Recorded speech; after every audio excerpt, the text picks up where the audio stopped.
remember how enthused and confident I was I would be able to film at the wedding. Although I had some skepticism, I was still very confident I might be able to film. But before we get there, let me tell you about Wednesday and Thursday. I decided to combine those 2 days, or this is technically the last part of the series. So Wednesday, I started off very well, very early in the morning at like 9 a.m. with doing fondant work.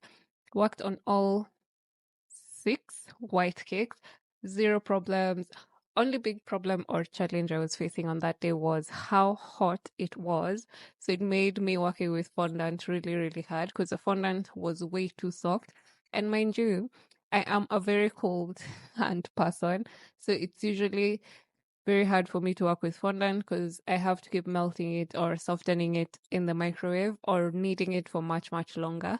But with the heat, it kept on melting and it needed to be like for me to keep adding icing sugar.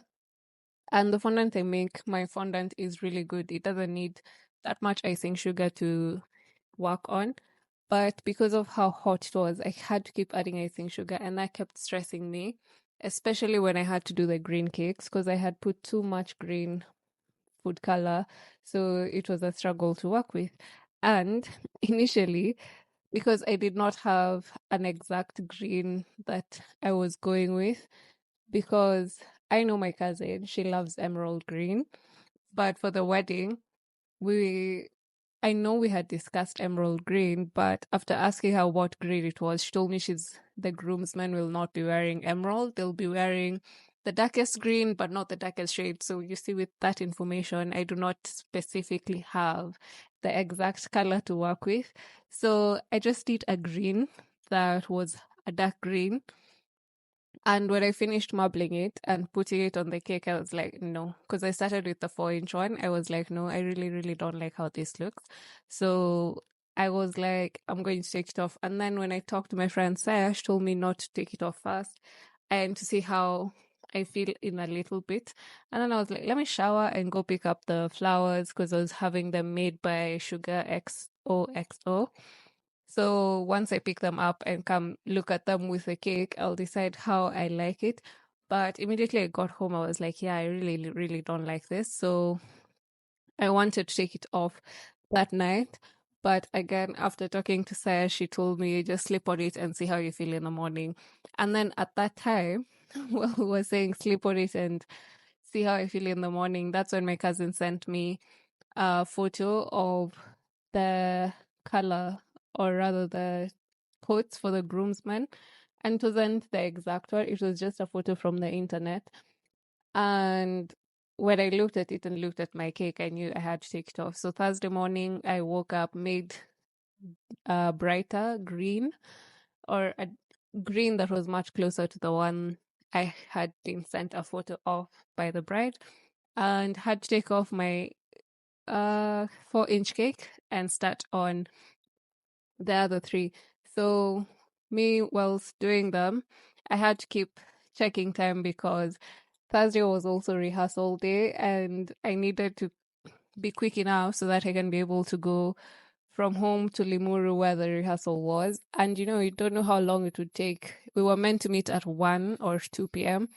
So I knew once I leave home at like noon or 12:30 to drive an hour away, I am not coming back home to do anything because I do not know what time I'd be back home. And obviously, after a long-ish drive, I'm sure I won't want to do anything. So I had to work with that information in my head. So Thursday, that's all I worked on. I just did the greenish cakes, marbled. And the thing with marbling for me is sometimes I like them, sometimes I don't. For this time round, I loved them, but I feel like I struggled to see the marbling a little bit. But I could see it, and sometimes I couldn't see it. So I wasn't sure how my heart felt about it. But when I showed the bride the outcome, she really liked them. And also, now when we come to Friday, all I had to do was paint like gold lines because I had to tie in the colors of the wedding, the orange, the green, the gold, and the white. So for gold, I opted to do like where I personally would see marble streaks. That's why I added some gold so that it's not way too much. And this time round, usually when I do gold lines, I prefer to use vinegar because everyone has vinegar in their house. So I just mix gold dust with vinegar. But my friend Gigi of 254 Sweet Things told me to stop using vinegar and use vodka. It's much quicker to dry. And let me tell you, I know I have used vodka a few times before, but I'm not sure if it's the cheap vodka I got or the gold dust I used this time around, but it dried really quickly and it did not leave any messes because there was no streaking, there was no dripping. It worked perfectly. So I don't know, I should test it with like different gold dust to see if the vodka is the real deal, like that cheap vodka. I used Kibao. Um, like cheap vodka is just the way for me to use from here on or what. But anyways, at the end, I'm just showing the photos of what I did now Friday, which was just packing before I could go get my hair and nails done. And then on Saturday, which I was very confident I would have a few moments to film. We got to the venue like 20 minutes before, or even 10 minutes before we were supposed to walk into church. So all I could do was run to make sure because I did not know if my uncle and my sister-in-law had made it to the venue. I refused to ask anyone because I did not want to worry about it. And plus, we were, according to the schedule, I knew we were supposed to be at the venue by 8, and we were leaving my cousin's house at like 9. So I did not want to panic and hear that we're already on the way to the wedding and my uncle is not at home or has not left the house. But they actually made it. So I just rushed and saw that they were already setting up. They were almost done, I think, or they were done. They were putting flowers at that point. So I just let them do their thing.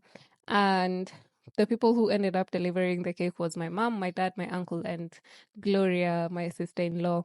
And I will definitely tag her because the setup was definitely, I just sent her the inspo of what me and my cousin had discussed. So the setup was all her. Her page is called Glorious Cakes. I will definitely tag her on IG so that you can also give her a follow. And if you ever need someone to rely on when you're doing your wedding cakes, she's definitely the person to go to because I trusted her. I didn't even need to let her know what to do on that day. I just trusted that she knows what she's doing because I know she's done a wedding before.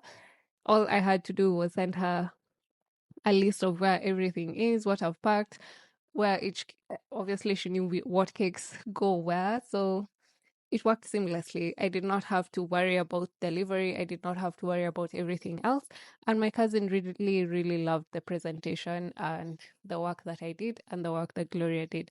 So thank you so much for following along the series, and I will definitely see you in the next one. Bye.